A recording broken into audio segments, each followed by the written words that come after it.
Fourth stage cancer को मात देना और फिर अपने सभी दुख दर्दों को भूलकर समाज की सेवा करना बहुत हिम्मत की बात है।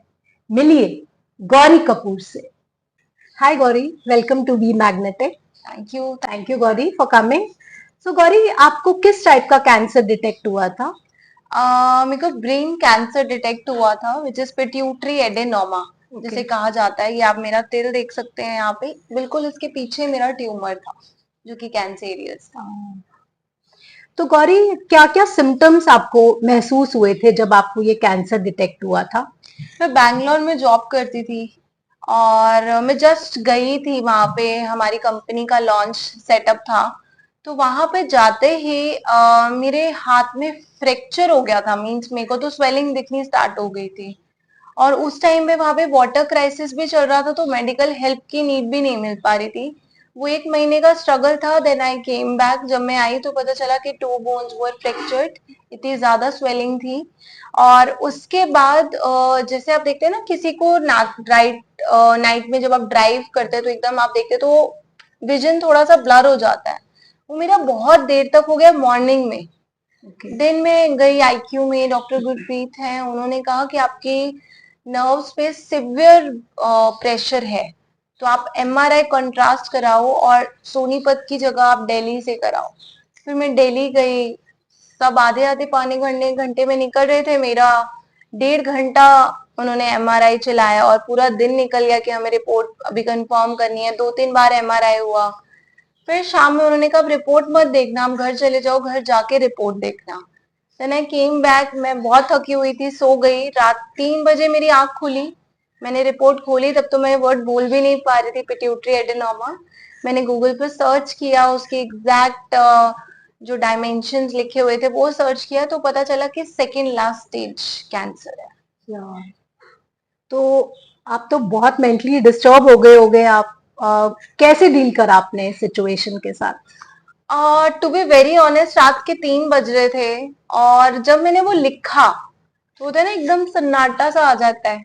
उस टाइम वो मैंने महसूस किया जो बॉलीवुड मूवीज में दिखाते हैं ना, आई फेल्ट माई सेल्फ कि वो सन्नाटा बज रहा है। एंड द नेक्स्ट थिंग के मैंने मतलब ब्लैंक हो गया था ब्रेन ना।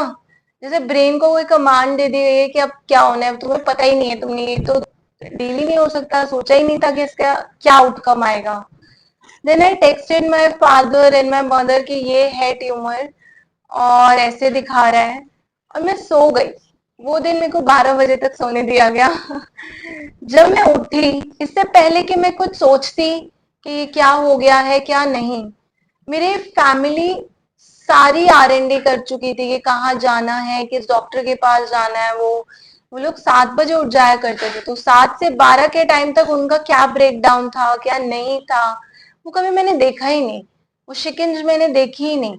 मुझे ये पता था कि मैं नेक्स्ट डे डॉक्टर के पास जा रही हूँ, एम्स में मेरी अपॉइंटमेंट फिक्स हो गई है, बुआ आ रही है। इस तरीके से सारी चीजें प्लान थी और हम लोग उस तेजी में ये सोच ही नहीं पाए कि अच्छा ये हुआ है।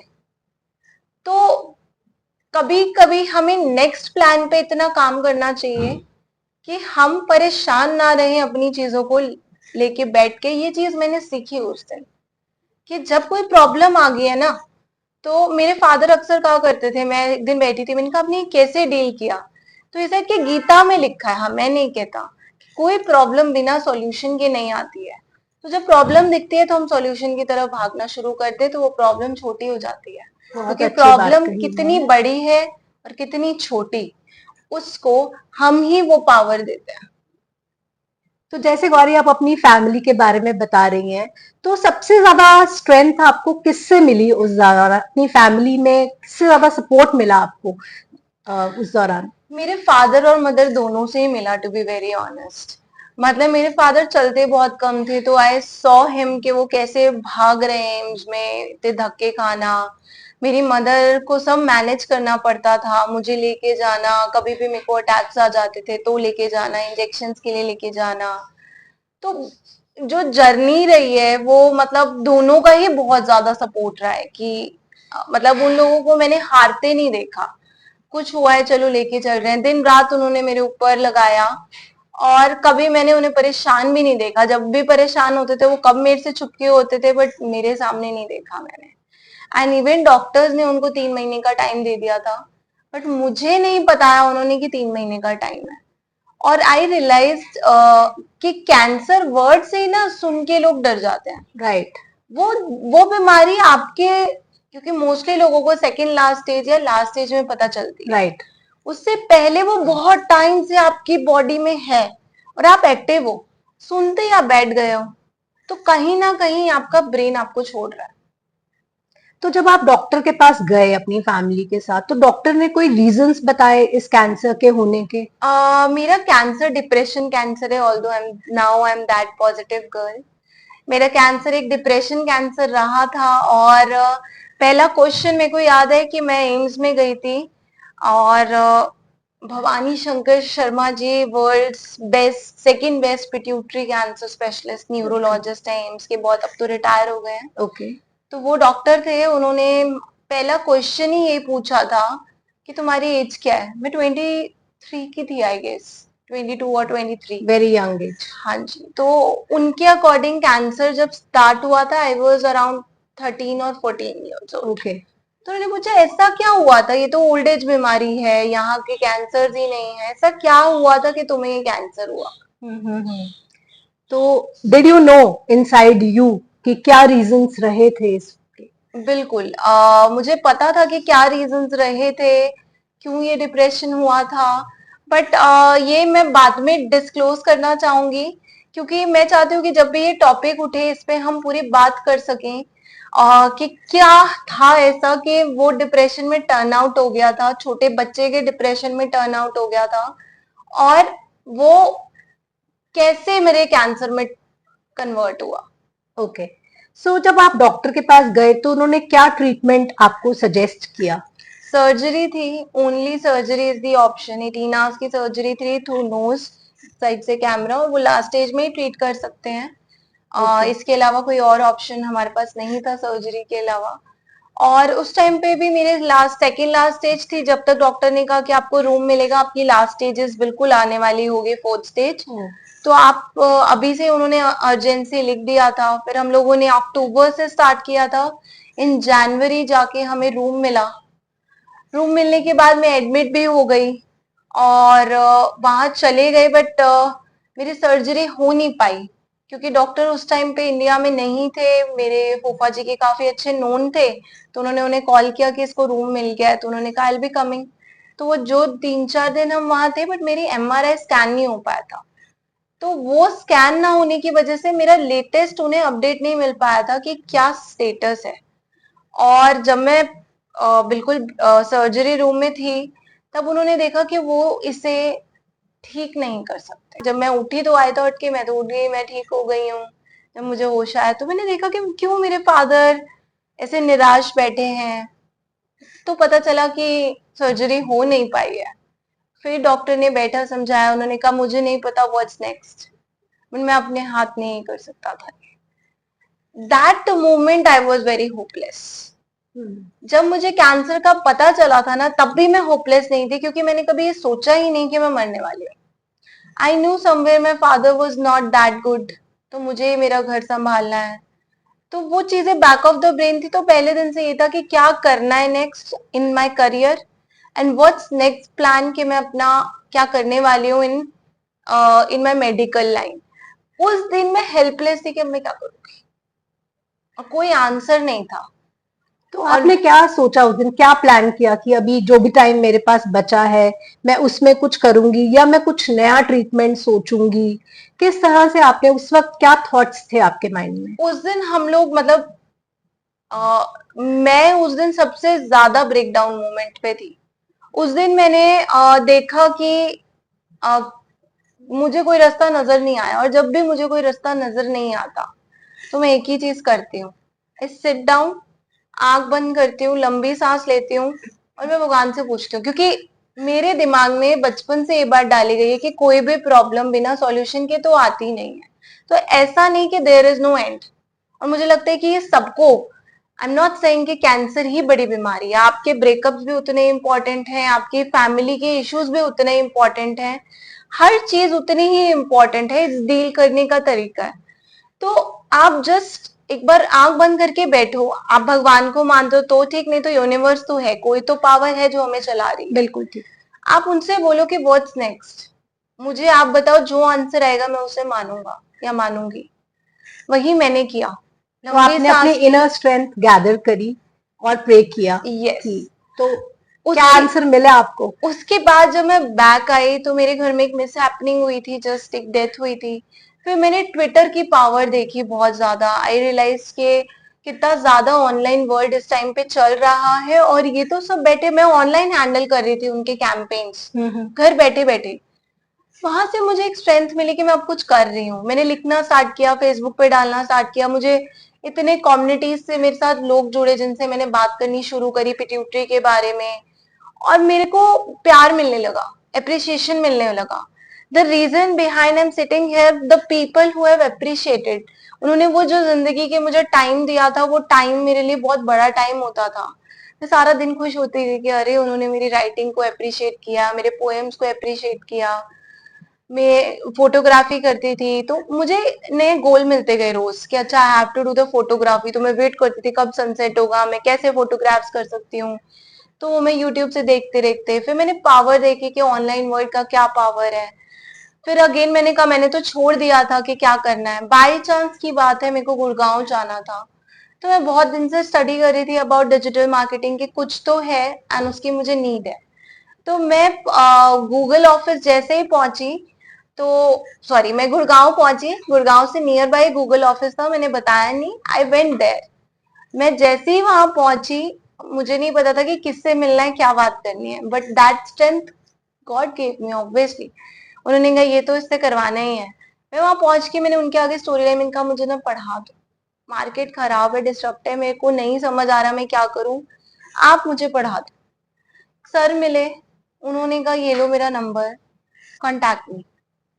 मैंने उन्हें मेल किया, मेल चलते थे तब पहले ज्यादातर। आई मेल्ड हिम अप एंड उन्होंने फिर मेरे को फाइनली हेल्प की, मुझे सारा पढ़ाया। आज भी वो मेरे को बहुत सपोर्ट करते हैं। I can not disclose his name, officially उन्हें अलाउड नहीं है, but he is always been there. जो Okay. भी मैं आज डिलीवर करती हूँ उनकी वजह से ही करती हूँ। तो पहले हम आपके ट्रीटमेंट के बारे में बात करते हैं गौरी। सो ये जो आप क्योर हो गया आपका कैंसर, ये कैसे हुआ? मैं वहां से वापस आई, मैंने अपना ध्यान इधर उधर लगाया। सेकंड जो मैं आप लोग को मैसेज देना चाहूंगी कि आप एक प्रॉब्लम को बैठ के रोते रहोगे तो वो प्रॉब्लम आप पे हावी होती जाएगी। आप, मेरे पास सॉल्यूशन था भी नहीं, तब भी मैं इधर उधर अपना दिमाग यूटिलाइज कर रही थी ना गुड थिंग्स। मैं पार्क जाना, लोग बनाना। एक दिन मेरे को अटैक आया, संडे का दिन था, इंजेक्शन लगे बिना मेरा अटैक रुकता नहीं था।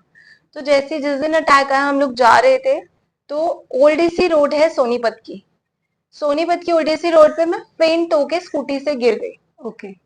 जैसे ही मैं गिरी, वहां पे कई लोग आए, उन्होंने उठाया।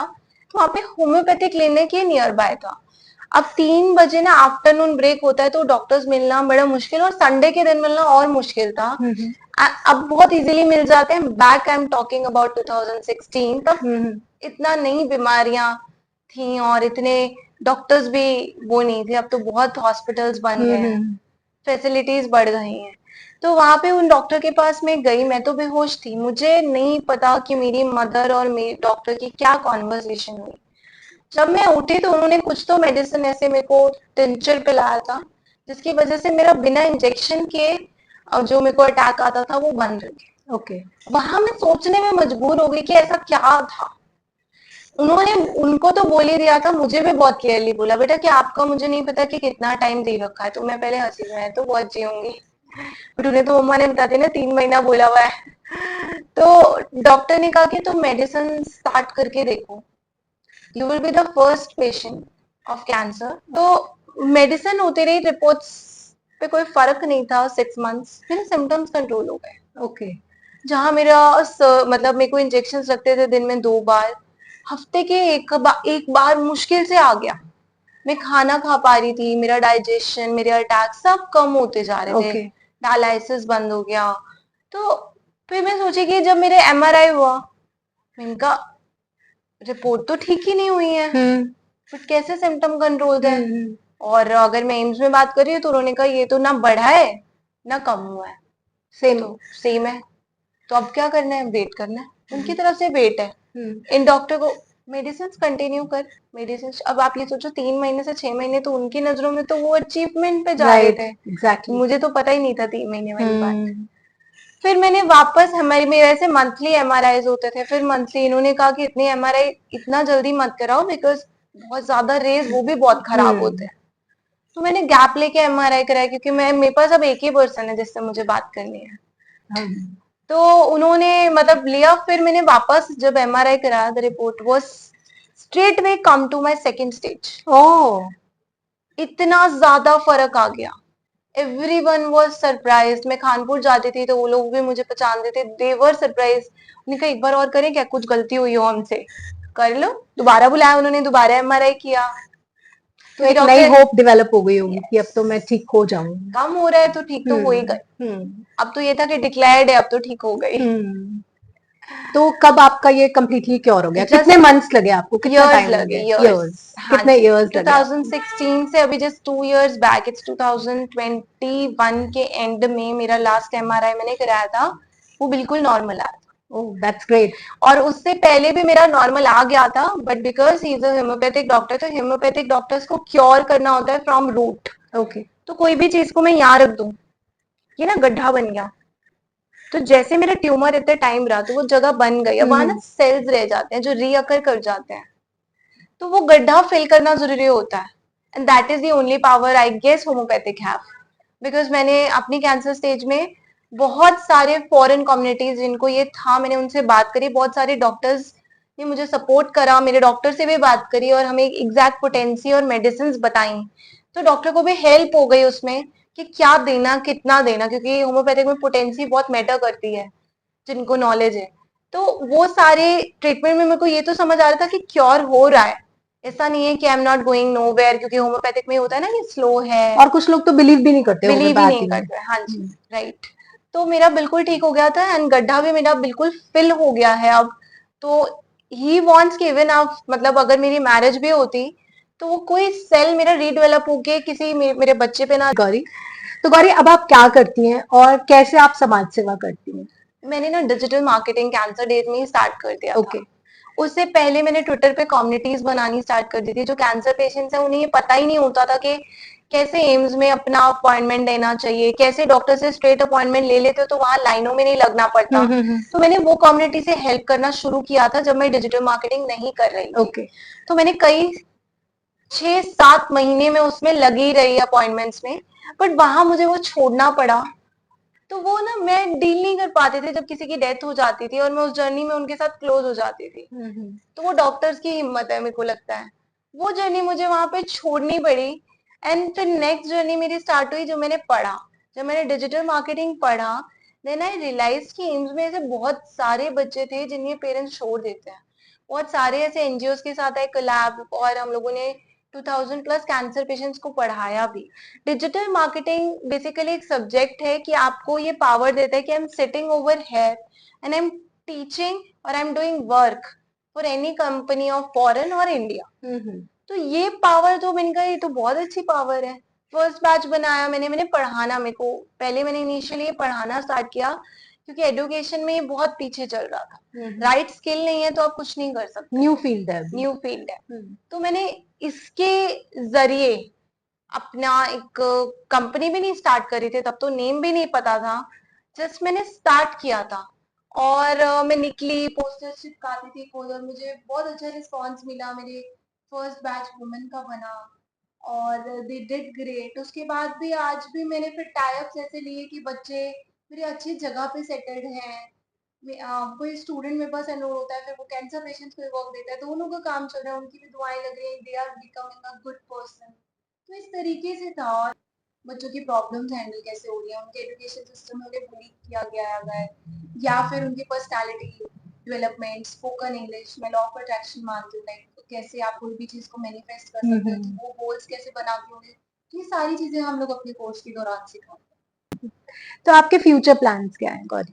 फ्यूचर प्लान्स में मेरा तो यही है कि हम लोग कॉलेज बिल्डअप करना चाहते हैं एंड सेकेंडली जो सेल्फ रिलायमेंट और इंडिपेंडेंसी होती है ना, वो हम छोटी एज से ही देना चाहते हैं। टारगेट मेरा जो है कि जो बच्चा, जो कल्चर जैसे फॉरेन में है ना कि आप 17 की होगी जॉब एंटी में काम करो, वो इंडिपेंडेंसी वो जो बच्चों में शुरू से आ रही है, वो ही मजा कहते हैं ना, ये नशा जब बच्चा चरख लेता है ना, वो छोड़ नहीं पाता। तो ये जो टीनेज है ना, ये खराब होते ना जाए, अगर इन्हें राइट डायरेक्शन में मोड़ दिया जाए, तो ये मेरे हमेशा फोकस रहे हैं। सेकंड, मेरे वुमेन जो घर बैठे हैं, करियर को अपनी स्टार्ट करना चाहते हैं, मैरिज के बाद नहीं बैठ सकते घर, उनके लिए। थर्ड, मेरे रिटायर्ड पर्सन, कि ये लोग भी ना मतलब जुड़े। और मेन गोल मेरा यही है कि जो भी पर्सन किसी बीमारी से सफर कर रहा है और वो होपलेस हो जाता है, उसको होप मिल जाती है जब वो कुछ, चाहे वो 2 रुपए कमा रहा होगा ना, वो खुशी से कमा रहा होगा, ये मैंने फील किया है। बिल्कुल ठीक। क्योंकि जब वो पहली मतलब मेरी अच्छी सैलरी थी, उसके बाद भी जब मैंने 2,000 रुपए भी कमाए थे ना, वो सैलरी ने मुझे कोई खुशी नहीं दी थी। जब मैं, क्योंकि आप पैरालाइज हो चुके हो एक तरीके से, आप चल रहे हो बट आप चल नहीं पा रहे, अब तो जैसे सब कुछ छीन लिया है। और जब आप कुछ कर पाते हो ना उस स्टेज पे, तो वो बीमारी तो अपने आप और आपके पॉजिटिविटी आती है कि I am still worth doing something. Okay, so अपनी इस पूरी कैंसर जर्नी से गौरी आपने क्या लेसन्स लर्न किए हैं और आप इस सोसाइटी को और कैंसर सर्वाइवर्स को क्या मैसेज देना चाहती हैं? मेरा मैसेज यही है, even not for the cancer survivors, for everyone who is suffering with the depression और एंजाइटी और एनीथिंग, आप ना सीख लो। आप ना चाइल्ड हो गॉड के और यूनिवर्स के। अगर आपने नहीं सीखा ना, तो साम दाम दंड भेद उन्हें आता है सिखाना। वो आपको ऐसा सिखाएंगे ना, ऐसा सिखाएंगे, नहीं तो आप सीख लो। आपको ना अपनी प्रॉब्लम, मेरे को एक ग्लास रखा था पानी का, मैं काउंसलिंग लेती थी, तो I went to psychiatrist as well, psychologist as well. तो मेरे साइकोलॉजिस्ट ऐसी बातें बोल जाते थे तो मैं छप जाती थी। तो साइकोलॉजिस्ट ने कहा कि ये ग्लास है, ठीक है, इसको आप पकड़ो, इसको अब आप पकड़ के बैठे हो, राइट। अब आप इसे अगर 1 घंटा पकड़ोगे तो आपको हाथ में दर्द होगा। अब इसे 2 घंटा पकड़ोगे तो ज्यादा दर्द होगा। और अगर आपने 2 दिन पकड़ लिया तो पैरालाइज हो जाओ। ग्लास बस रखना, ऐसा नहीं कि दोबारा नहीं उठाओगे, रख जल्दी। जितनी जल्दी जल्दी रख दोगे ना, तो ये हाथ इतना सेव होता है। प्रॉब्लम्स को ना हम ही पावर देते हैं। कई बार जब मैं अपनी स्टोरी बताती हूँ तो लोग आते हैं, आप तो कैंसर सर्वाइवर, आप तो ज्ञान दोगे। आई टोटली अंडरस्टैंड कि वो बच्चा जो अपने किसी भी चीज से सफर करता है, कई बार ब्रेकअप हैवी हो जाते हैं, कई बार वो क्लास की टीचर की मार हैवी हो जाती है, मैं उस सब प्रॉब्लम को समझ पाती हूँ। क्योंकि मुझे याद है जब मैंने लास्ट काउंसलिंग सेशन लिया था, तो मेरे साइकाट्रिस्ट तो नहीं थे, साइकोलॉजिस्ट थे, तो उन्होंने यही बोला था कि गौरी, अब ना तुम कुछ ऐसा अचीव कर चुके हो जो तुम्हें दूसरों की प्रॉब्लम ना प्रॉब्लम नहीं लगेगी, तो कभी ये मत करना। क्योंकि वो ग्लास ना किसके लिए कितना हैवी है उसको याद रखना। और दूसरी बात जो मेरे दादाजी भी कहते थे और मम्मी साइकोलॉजिस्ट को बोल कहती थी, एग्जाम्पल जरूर देना, आप कभी भी किसी चीज से भी परेशान होते हो ना, अपने एक तोला रखा करो, चाहे रिश्ते क्यों ना। क्योंकि आजकल मेरे को ये दिखता है कि कोई एक इंसान एक जगह पे काम कर रहा है तो उससे परेशान है, कोई एक रिलेशन में है तो उससे परेशान है, रिश्तेदारों से परेशान है। हमने एक तोला रख लो, यहाँ अच्छा और यहाँ बुरा। एक झगड़े पे हम छोड़ देते हैं लोगों को आज के टाइम में ना। डाइवोर्सेस तो इतने कॉमन हो चुके हैं क्योंकि हमें है ही नहीं सहन शक्ति। ये तोला रखो, इधर अच्छा और इधर बुरा। जिस दिन अच्छा ऊपर है ना, बुरे को नजरअंदाज भी कर देना चाहिए। जिस दिन बुरा ऊपर होता जा रहा है ना, अब वक्त है कि अच्छे को छोड़ देना चाहिए। तो कभी ना तो सहो और ना कभी जल्दी छोड़ो। तो ये तोले को ध्यान रखो। अगर आपका दिल अब ग्रेटिट्यूड फील नहीं कर पा रहा तो उस जगह से निकल जाओ, नहीं तो वो जगह जहर हो जाएगी। और कोई भी चीज आप हरा सकते हो अगर आप यहाँ से अपने काबू में। तो अगर आप सोचते हो ना कि ये हो सकता है तो हो जाए। Thank you Gauri for such a nice message. I am sure कि हमारे व्यूअर्स आपका इंटरव्यू देख के जरूर इंस्पायर होंगे। Thank you so much for being on be magnetic. Thank you, so much. Thank you Gauri.